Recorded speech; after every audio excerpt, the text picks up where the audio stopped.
The Heilige was a big Rebbe and a great-grandson of the Baal Shem, Carlebach Rebbe. He was in Poland. And anyway, at that time he was 9 years old. His father was a big Rebbe. He later on was also one of the biggest Rebbes in Galicia. Which one? Carlebach Rebbe. Koslova, I'm not sure it's with Zain or with Samach. Yeah. And he was 9 years old, and suddenly something happened. He developed a certain something in the eyes that was so inflamed that the doctor says, you have to go to Krakow and they have to remove this one eye. God forbid. Is there such a sickness? Because if it'll affect the other eye within a few days, you have to cut out the eye, Chas V'Shalom. But boy of 9 is very heavy. So anyway, he went to Krakow, and one way or the other, his father would always daven b'yechidus alone, but he was 9 years old. It's his day of the operation. He decided to go to shul in Krakow. This was maybe 150 years ago. And at that time, the chief rabbi in Krakow was Reb Shimon Sofer, a son of the holy Chassam Sofer, who was like, whatever I'll say won't be enough, one of the greatest scholars and one of the holy and sweet and just mamish everything, right? And you can imagine this little boy never has his operation today, cutting out one of his eyes, so he was praying hard, right? So Reb Shimon Sofer walks up to him and says, hey, yeah, who are you? He says, I'm a great-grandson of the Holy Baal Shem. I'm the son of the Carlebach Rebbe, and sadly enough, they have to cut out my eye today, Chas V'Shalom. Shimon Sofer says, no, don't do it. You need your eyes to learn. You need both eyes to learn Gemara.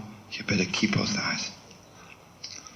And and he thinks, sweet, right? But what should I do, right? In the meantime, I'm sick.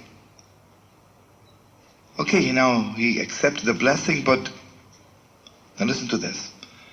After, in former good days in Europe, all the poor people would line up outside the shul. And if you're rich, you give everyone something. If you're a little poor, you give just to one or to nobody. And he wanted to give a lot of stock on the day of his operations. He had little pennies with him, or maybe quarters or rubles, and he's giving out.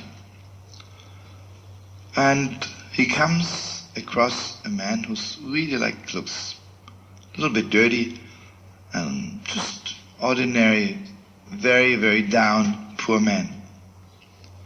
The poor man says to him, what are you doing in Krakow? He says to him, I need an operation today.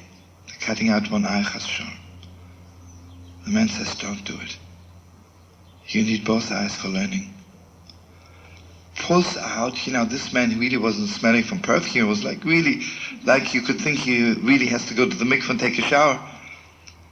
Pulls out from his pocket a handkerchief with the most heavenly fragrance. Mamish, a handkerchief from paradise. He says, my little boy, puts his handkerchief on your eyes.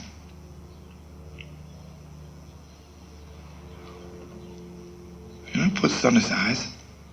Goes home, his father takes him to the hospital. What should you do, They walk in, doctor looks, before you make an operation, at least get one more look at the two eyes. Who says to him, what do you want? Why, he says, I'm supposed to have this operation here today. He says, on what? He says, on my right or left eye, Oh, he says, I don't see anything. This is crazy. And he tells him the whole story. That he was mamish sick, it was inflamed, and after he put his handkerchief on, he says, show me the handkerchief. And he mamish had it in his pocket. He looks in his pocket, no, it's not there anymore. So the way he would tell the story is he mamish really believes that Reb Shimon Sofer was so holy. Got him one of the Lamed Tov Tzaddikim to bring him a handkerchief from paradise, to cure his eyes.